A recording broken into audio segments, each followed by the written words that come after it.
my 6.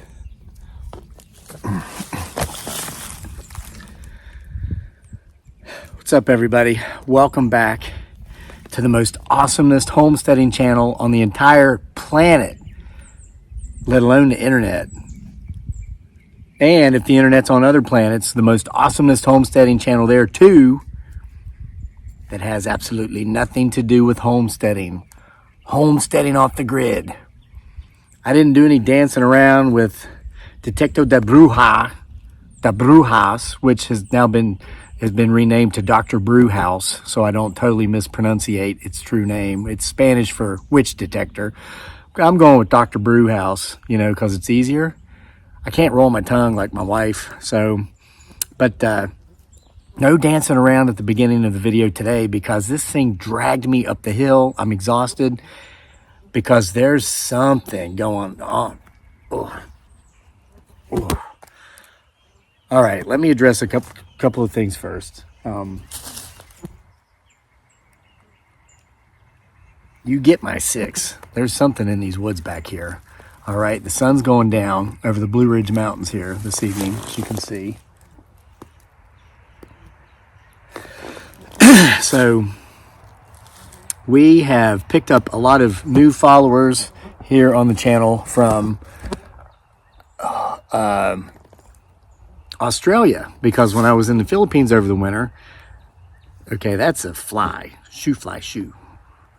But why are all these flies here all of a sudden? There's like a horde of flies. Isn't that indicative of malevolent spirits or malevolent beings starting to enter your presence? So I picked up a lot of Australian followers on Sick Twisted Humor because while I was in the Philippines, I was on their same time zone. I'd live stream. So welcome all. Welcome to all the newcomers. Welcome to all the people who have been here for years. I know this channel wasn't active over the winter while I was overseas. But somebody from Australia pointed out, a lot of folks have been pointing out about how they have the Yowie there. That's the Australian version of Bigfoot Sasquatch. And by the way, we have had several people from Australia contribute personal stories of their own experiences with the Yowie to our True Hauntings stories that we print a couple times a year. But they pointed out how they can actually read your mind and subject you to some sort of mind draining, they've got some sort of power that makes you feel tired. I have been feeling that up here the last couple of days while making these videos. So it could be either one of two things. Either we've got new entities that have moved into the area, or number two, the ones that I've gotten really comfortable with and have gotten comfortable with me over the last 7 or 8 years kind of got uncomfortable with me because I was gone for 5 months. And now we've just kind of got to, rebuild that rapport. So anyway, I'm just going to sit here in the woods and talk about a couple things. Yeah, Dr. Brewhouse still feels compelled to point out this area up here. So if you see anything, watch for movement. I'm seeing a lot of dark objects up there. But I'm going to ignore them because that's part of my potential Bigfoot Sasquatch research strategy. I ignore them because I view them as if they are children with behavior disorders. They want attention. So if I ignore them, they'll have more of a tendency to move. So it's up to you, the viewer, to spot the movement and then timestamp it for other viewers so they can see it. Go back and rewind and see it. So I'm also worn out, not just because Dr. Brewhouse dragged me up the hill, but because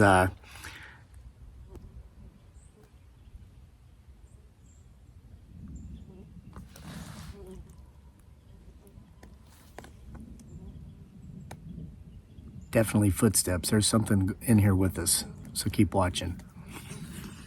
So I ran this morning just a few miles, not in shape yet, got to get back in shape. But then me and my wife Dearly and our son Daniel went into town and went for a 1.5 hour long walk. So we've been back exactly 1 week today from the Philippines. We've readjusted to the time zone difference. But we were pretty much sedentary most of the week. I ran most mornings, but only, 2.5, 3 miles. That walk wore me out. Walking for an hour and a half after running. But I found inspiration while I was... We stopped and we ate somewhere. And I'm going to tell you this story. But first of all, let me tell you how happy we are to be home. Just the common courtesies that we have been extended in public since getting back to the U.S. And this is one of the things I miss the most about the U.S. And I know a lot of people complain about the U.S. It's funny. You never see these people lining up to leave. But if you're disenfranchised with the life you have here, I would recommend you visit a third world country for at least 6 months and don't stay at the resorts. Live among the people, live within the culture, and then come back and tell me how upset you are, how much it sucks here, because I think you'll find that it doesn't. And this goes for, I think, probably most Western nations, and I've traveled around Europe. I've been to over 20 different countries. There's just a major difference between Eastern cultures and Western cultures, and one of the biggest is common courtesies. Let's not even get into the pollution, the overpopulation, but we're on our walk today, and we've been in town a couple times just to get groceries and whatnot in the last week. But you come to an intersection, and there's a car coming. They stop and they smile and they wave you through the intersection. It's a beautiful thing. We've spent the last 5 months nearly getting run over, and I did get run over by a tricycle driver on the sidewalk in Manila because there's just no common courtesies. When I first got back to the Philippines, I would be walking into a store or a restaurant or a mall, and I would notice there was people behind me. Of course, there's always people behind me because they're so overpopulated. So I'd hold the door, expecting, like when I do here in Charlottesville, Virginia, hold the door. The next person coming will take the door from you and thank you. And you say, "Oh, you're welcome." You go on your way and they pass it on. It's like a chain reaction if there's other people coming, men or women, Well, you hold the door there, and all those 30, 40, 50 people coming in, they just blow through the door, don't thank you, certainly don't take it from you to hold for the next guy. And like you're there, a minute goes past, you realize you've held the door for 60 people, none of whom thanked you, and no one's going to take this door from you. You got to just let it go. And let's say you're going into a building and there's somebody in front of you, and you're just assuming, well, they're going to hold the door for me because clearly they see me right here behind them. No, bam, let the door hit you right in the face. So now we got to experience people holding doors for us today. And I got the joy of holding the door for other people who took the door from me and said thank you. And I got to say, "You're welcome." It was wonderful, just these common courtesies. And it's so clean, and there's no horns honking. I mean, it's just a cacophony of horns in the Philippines. They don't stop for red lights. They don't stop at stop signs. They don't stop at intersections unless there's a traffic cop out. And guys, I got a video of this. I put it on here last week. You go back through the channel and look at it. I think it's titled "Lunatic Tricycle Drivers in Manila Running Over Pedestrians." You can see on video exactly what I'm describing. And it's like that everywhere. It's not just Manila. So now we're walking we're at the busiest intersection on the corner of UVA, where UVA kind of meets the town there, Emmett Street and Ivy. Cars from all four directions. When the lights turn red, the cars stop. When the lights turn green, you see there's a hesitation of about 2 or 3 seconds as people make sure there's no pedestrians coming through the crosswalks. They make sure nobody's flying to try to beat the yellow light. And then they go. And nobody's honking their horns. It's a beautiful thing. We stopped, and I said to my wife and son, I said, look at all these cars we can see. You can't hear them. You can't hear their engines because we have them inspected, and if the muffler's loose, it's an emissions failure, and you got to get it fixed. So here's all these cars that are in such good shape you can't hear them. They're in such good shape, there's no smog. There's no pollution coming out. It's almost as if the cars are sitting there and the engines aren't even on compared to how loud the vehicles are where we just spent the winter. I'm like, isn't this a beautiful thing? And nobody's honking a horn, and everybody's letting pedestrians cross. It was such a beautiful thing. And so we're walking down the sidewalk, and my wife says, "You know what, honey?" I say, "What?" And she's, again, Filipina from the Philippines, here legally, has been. We're hoping this is the year she gets her U.S. citizenship. She says, "Americans really are the most wonderful people on the planet." And I said, "Honey, I hate to sound biased, but I agree. And she says, you know, and all Western people, she goes, you know, all the people we meet in the Philippines from Europe, from Australia, Canada, I really enjoy hanging out with them. And we made some new friends. I recommend you go watch this YouTube channel called The Canadian Traveler.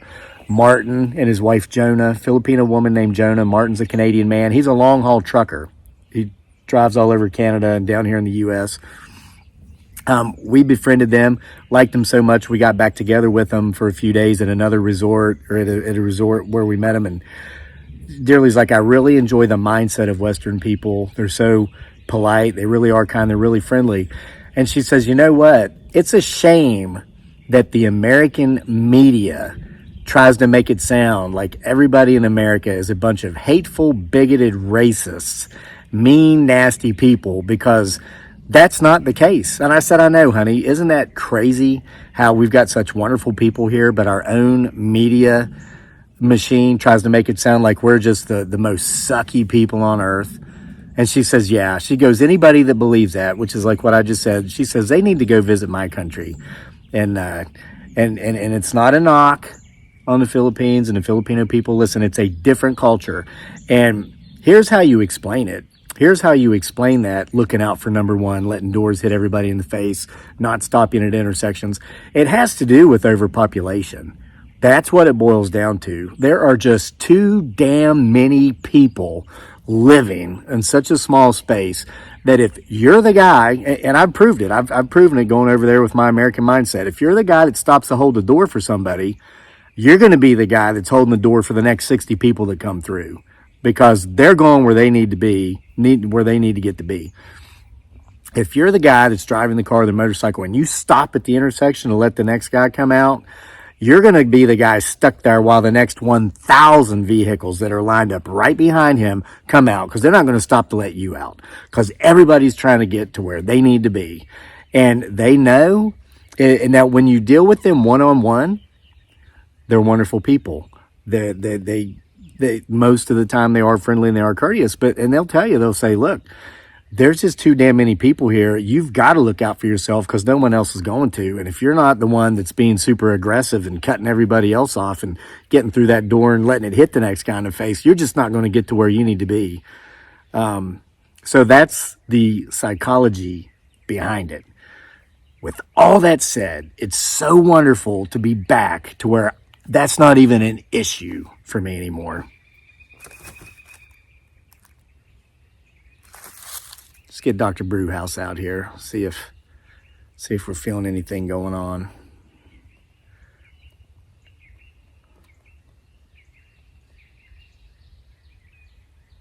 I think we might have run off whatever was out here.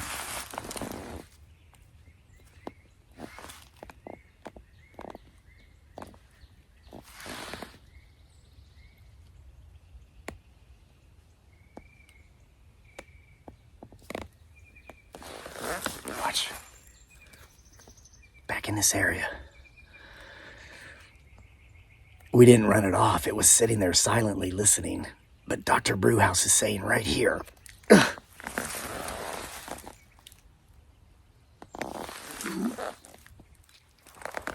There's something back there, folks. Watch it while I talk. So, I got inspired. Here's how. So, just before we left Charlottesville to go to the Philippines, a new restaurant went in down on the corner. That's the place we call where like the university is, and where there's a bunch of restaurants and some shops. There's something up there. It's a Raising Cane's. Maybe you've heard of it. It's kind of like a fast food chain. They only sell chicken tenders. That's it, like chicken tenders, chicken fingers. You can get like a basket with tenders and fries and some toasted bread. They have a sandwich. That's what I ate today. It was so delicious. You probably just heard me swallow. My mouth is watering thinking about it. So it's a very simple menu. So this is our first time to go there, because there's one in another part of town. We went there a couple of years ago, and we didn't like it. The chicken tenders were dry, but we wanted to give this new place a chance, because we didn't want to judge the entire chain off of one bad experience from one location. we kind of got a vibe from the place where the food wasn't that good that a lot of the folks working there were doing so to get their 20 hours a weekend so they could get their EBT cards. That's a problem with the service sector in a lot of places, and they don't want to be there, and you can tell, and it shows in their product and in their service. So that was the situation there. So we walk into the one today down on the campus, and it was a completely different mood, different environment. You could tell the people working there wanted to be there. It was obvious. Most of them were college students. They were probably working, I'm sure, to kind of supplement their, maybe they're not going to pay tuition at UVA by working at Raising Cane's, but they're going to get their spending money, their beer money, whatever, party money. So good attitudes, positive. It was like, wow, this is nice. The food was excellent. I'm glad we went in there, and we'll definitely be back. And we had 3 different people that worked there at one point or another in the half hour or so we're in there come by and check on us as if it was like a full service restaurant. And it's not. It's fast food. You order at the counter, they call your name when it's ready, you go sit and eat. But they actually checked on us. It was amazing. And no, I didn't get a haircut. You could probably tell when I'm turning around. Looking for whatever may or may not be back there. So anyway, after I was finished eating, I went around and I was reading they have a lot of pictures on the wall. It's really interesting. There was this one picture of a woman astronaut. She was in her spacesuit holding her helmet. I was like, oh, who's that? Because from a distance, I thought maybe it was Christy McAuliffe. Remember, she lost her life when the space shuttle blew up when we were children in the early 80s. But it wasn't. It was another woman, and her name is escaping me. I was reading it. She had like 975 space hours, and she's been inducted into the NASA Hall of Fame. And she's currently a professor of mechanical engineering at the University of Virginia. Wow, isn't that cool? I thought, cool, we have an astronaut teaching down the road here. That's neat. But then I saw this big red sign, which basically told the history of Raising Cane's, the chain, the fast food chain. So I read that, and I remember the CEO and the founder's name. It's Todd Graves. And I don't remember his name and not remember the astronaut's name because I'm a misogynist. No, it's because I actually took a picture of the history, and I read his name just before starting this video. Because a lot of times when you think of fast food restaurants or any sort of chain, you think, okay, maybe it was somebody that had some money, trust fund baby, or maybe a group of investors got together and started it. It wasn't the case for this guy, Todd Graves.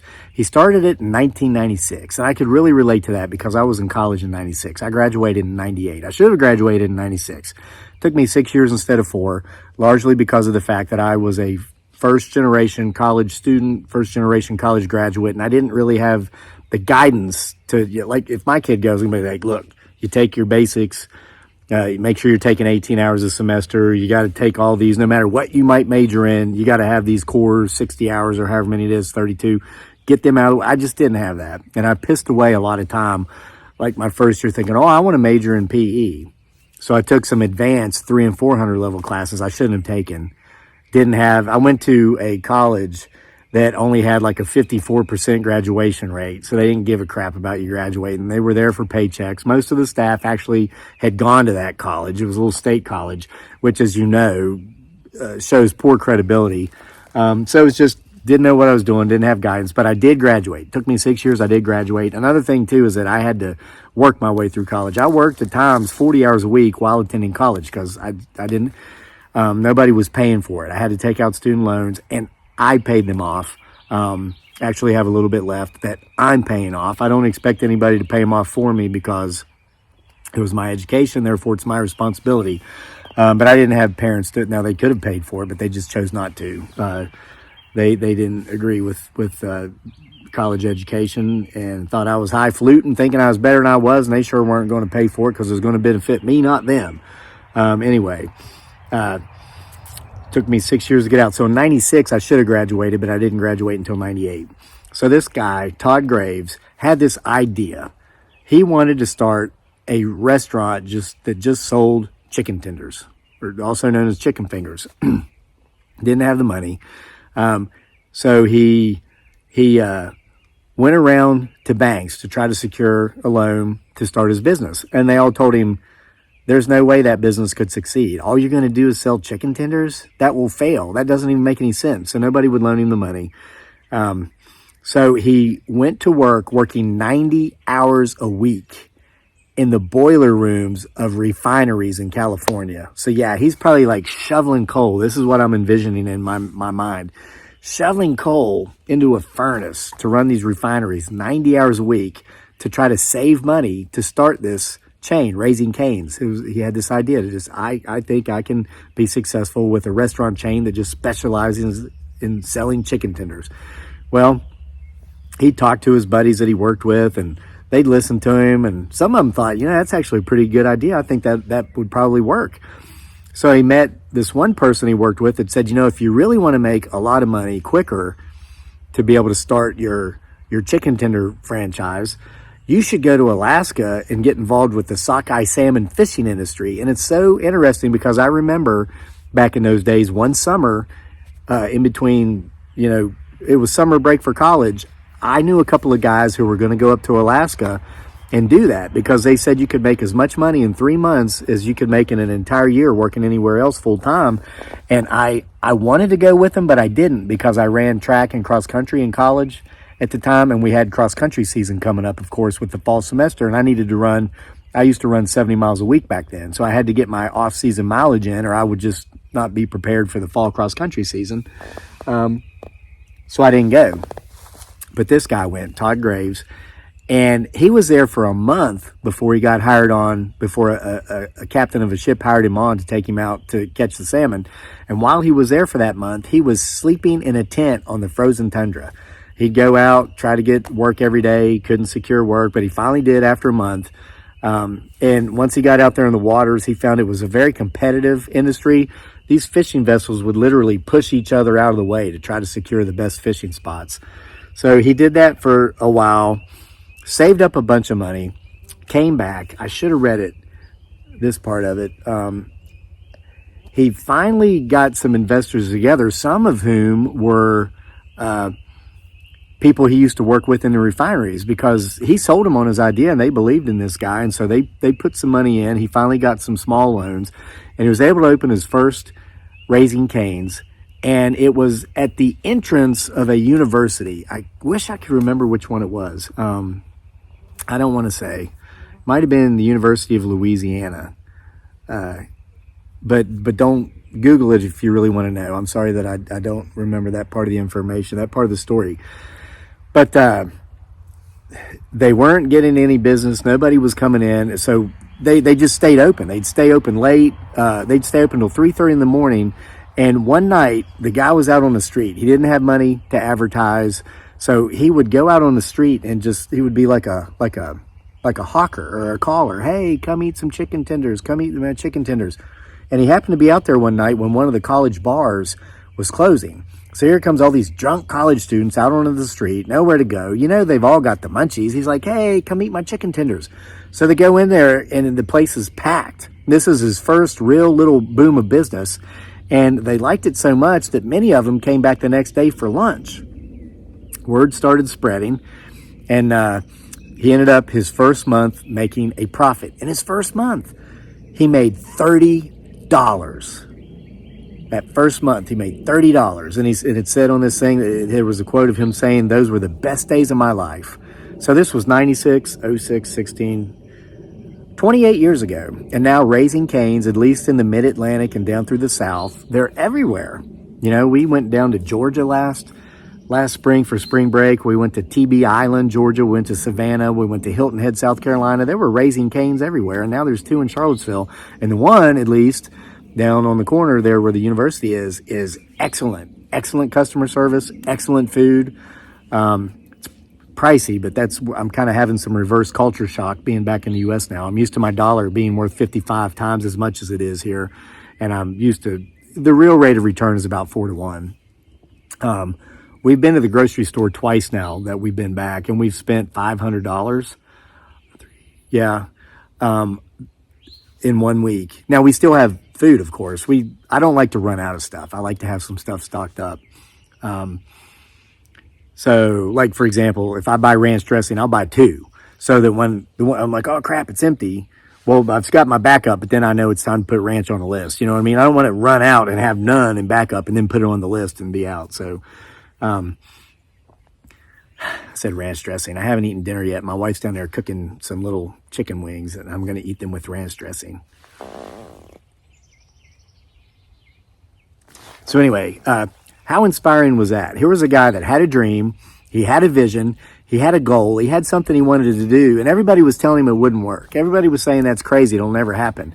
And he went to the lengths of working 90 hours a week in a boiler room in a refinery, and then went all the way to Alaska and slept on frozen ground, unemployed for a month before he could get a job on a fishing vessel. And he did that hard work. Fishing is the most dangerous occupation in the world, if you didn't know. But he made it happen. This is the thing. I say this a lot in my videos. Winners make ways, losers make excuses. I detest professional excuse makers, and they're out there. You'll find people, for every one of this guy, there's 1,000 that failed, not because they didn't get lucky or because they didn't know the right people. It's because they were not willing to do what Todd Graves was willing to do. That's what separates successful people from non-successful people. Successful people are willing to do the things that unsuccessful people are not. So like this with this channel, this channel wasn't monetized until I had 600 videos on here, but I just kept doing it. I'd come out and I'd make 2 or 3 videos every morning before I'd go into the post office and work at the post office 12 hours, not at the post office, but for the post office, walking 12 miles a day, delivering mail. And I had people at the post office that were laughing at me. They said, oh, what a joke. You're not going to make it in social media. They didn't know that I already had succeeded in Facebook. Then Zuckerberg shut down all of our pages after Trump beat Clinton in the 2016 election. And then so now we've had to rebuild that up too. And we're doing it with Sick Twisted Humor. 790,000 followers over there now, making multiple times more money every month than we ever made on YouTube during our best months. But now we're coming back on YouTube because when I had that 5-month break in the Philippines, one of the things I said is, I'm going to bring this YouTube channel back. So thanks for coming back with me as I'm bringing it back, and hold on for the ride, because I think tomorrow, potentially, or within the next few days, we're going hiking up here in these potential Bigfoot Sasquatch woods. And we're going to go back to the lair. Yeah, we're going to go back to the lair. I'm definitely taking Dr. Brewhouse. I might take my Killer Instinct 415 crossbow in case that mean old dog man's out there. But we're making it come back because I got motivated reading the story of Todd Graves and how he went to great lengths to make his dream happen. So folks, remember, losers make excuses. Winners like Todd Graves make a way. So if you got something you want to do, people are telling you it's not going to happen, it's not going to work, don't listen to them. You know why they're telling you that? Because either their dream didn't come to fruition, or they never had one in the first place, and they don't want to see you achieve yours. All right? So if you saw something, timestamp it. I'm going to go in the house, eat some of my wife's chicken wings with ranch dressing. See y'all for more next time. My legs are sore from the run and the walk.